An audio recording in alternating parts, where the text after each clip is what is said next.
नमस्कार श्रोता बंधु, आमे पाठ करुचे श्रीमद् भगवद गीतार 6ठ अध्याय। पूर्व श्लोकरे कुहागला जे ध्यान योगी निज द्वारा निज मध्यरे संतुष्टि अनुभव करे। तापरे कौन हुए से कथा भगवान निम्न श्लोकरे कहउछन्ति। आज आमे व्याख्या करिबा श्लोक नंबर 21। सुखम आत्यंतिकं यत्तद् बुद्धिग्राह्यम् अतीन्द्रियम् वेत्ति यत्र न चैवायं स्थितश्चलति तत्त्वतः।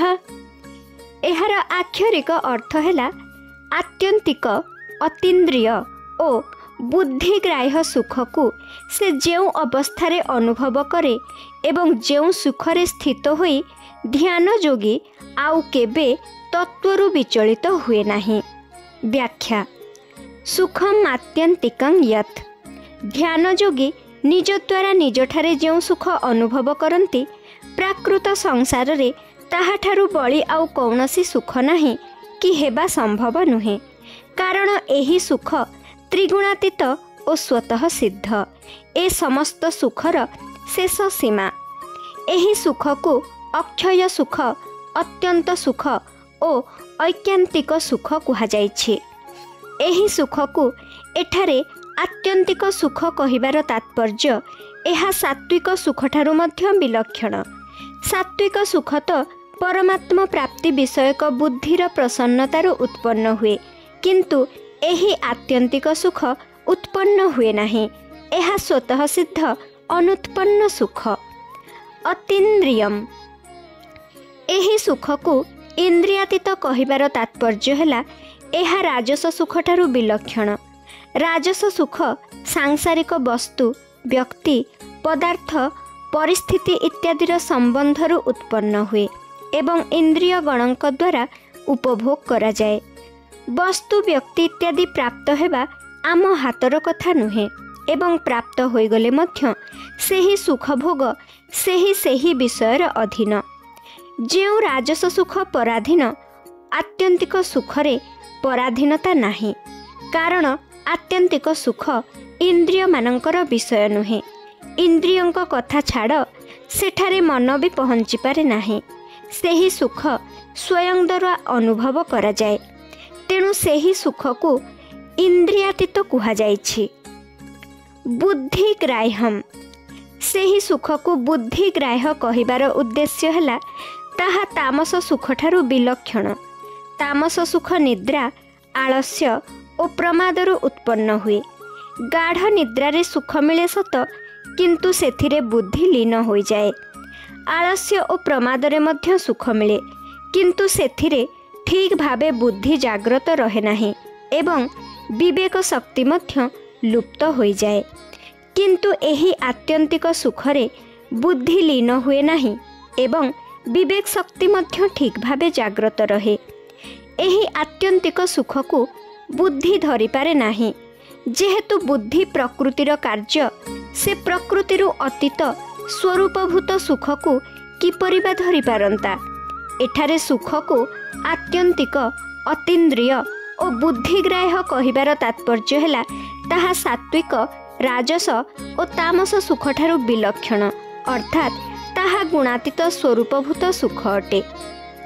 वेत्ति यत्र न चैवायं स्थितश्चलति तत्त्वतः, अर्थात ध्यान योगी निज द्वारा निज सुख अनुभव करती एवं सेही सुखरे स्थित होई से केबे किंचिन मात्र विचलित हुअन्ति नाही। अर्थात सेही सुखर अखंडता निरंतर विद्यमान रहे।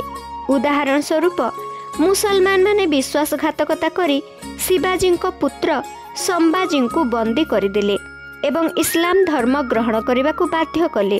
मात्र संभाजी ताहा स्वीकार न करिबारु मुसलमान माने तांकर आखि खोली नेले, देहर चमड़ा उतारी देले, तथापि से निज हिंदू धर्मरु आदौ विचलित हेले नाही। तात्पर्य हैला मनुष्य जे पर्यंत निजर स्वीकृति को छाड़े नाही से पर्यंत अन्य केही ताहाकु छड़ाई पारे नाही। मनुष्य सेही वास्तविक सुख, ज्ञान और आनंदरु केबे विचलित हुए नाही। एही उक्तिरु प्रमाणित हेउछि जे मनुष्य सात्विक सुखरु मध्य विचलित हो जाए। समाधिरु मध्य ताहार व्युत्थान हुए, परंतु आत्यंतिक सुखरू अर्थात तत्वरू से केबे विचलित और व्युत्थित हुए नाही, कारण तत्व ठारू तार दूरता पार्थक्य और भिन्नता नष्ट हो जाई थाए एवं से एकमात्र आत्मस्वरूप हो जाई थाए। पुणी से विचलित और व्युत्थित हेब किपरि? जड़ता सहित तिले मात्र संबंध थिबा पर्यंत विचलित और व्युत्थित हेबार संभावना थाए। जे पर्यंत जड़ता सहित संबंध थाए से पर्यंत से एक रूपे रही पारे नाही, कारण प्रकृति सर्वदा क्रियाशील। परिशिष्ट भाव हेला स्वरूपर अनुभव होइगले ध्यान योगी को सेही अविनाशी और अखंड सुख अनुभूत हुए, जहा आत्यंतिक अर्थात सात्विक सुखरु विलक्षण, अतीन्द्रिय अर्थात राजस सुखरु विलक्षण और बुद्धिग्राह्य अर्थात तामस सुखरु विलक्षण। अविनाशी सुख को बुद्धिग्राह्य कहिबार तात्पर्य नुहे जे ताहा बुद्धिर परिसरभुक्त। बुद्धि तो प्रकृतिर कार्य, पुणी से प्रकृतिरु अतीत सुख को निजर परिसरभुक्त करिपारिबो किपरि? अतएव अविनाशी सुख को तामस सुख ठारू विलक्षण दर्शाइबा बुद्धिग्राह्य कहिबार उद्देश्य। निद्रा आलस्य और प्रमाद जनित सुख तामस अटे।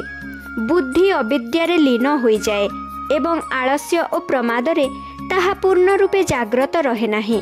मात्र स्वतः सिद्ध अविनाशी सुखरे बुद्धि अविद्यारे लीन हुए नाही, ताहा संपूर्ण जाग्रत रहे ज्ञान दीपिते। बुद्धि जाग्रत रहुथिबारु ताहाकु बुद्धिग्राह्य कुहा जाइछि। प्रकृतरे बुद्धि सेठारे पहुँची पारे नाही। जेपरि दर्पण को सूर्य आसंती नाही, सूर्यंकर प्रतिबिंब आसे, सेहीपरि बुद्धि को सेही अविनाशी सुख आसे नाही, सेही सुखर प्रतिबिंब बा आभास आसे। एथिपाई मध्य ताहाकु बुद्धिग्राह्य कुहा जाइछि। एहार निर्यास हेला स्वयंर अखंड सुख सात्विक, राजस और तामस सुख ठारू मध्य अतीव विलक्षण अर्थात गुणातीत। ताहाकु बुद्धिग्राह्य कुहा जाइथिले मध्य वास्तवरे ताहा बुद्धिरु सर्वथा अतीत। बुद्धियुक्त चेतन ही बुद्धिग्राह्य, शुद्ध चेतन बुद्धिग्राह्य नुहे। वास्तवरे स्वयं केबे प्रकृति सहित संपृक्त होई पारे नाही, से निजको संपृक्त मानि निए।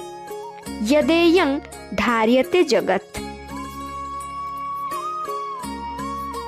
श्रोता बंधु, आज पाई एतिकी।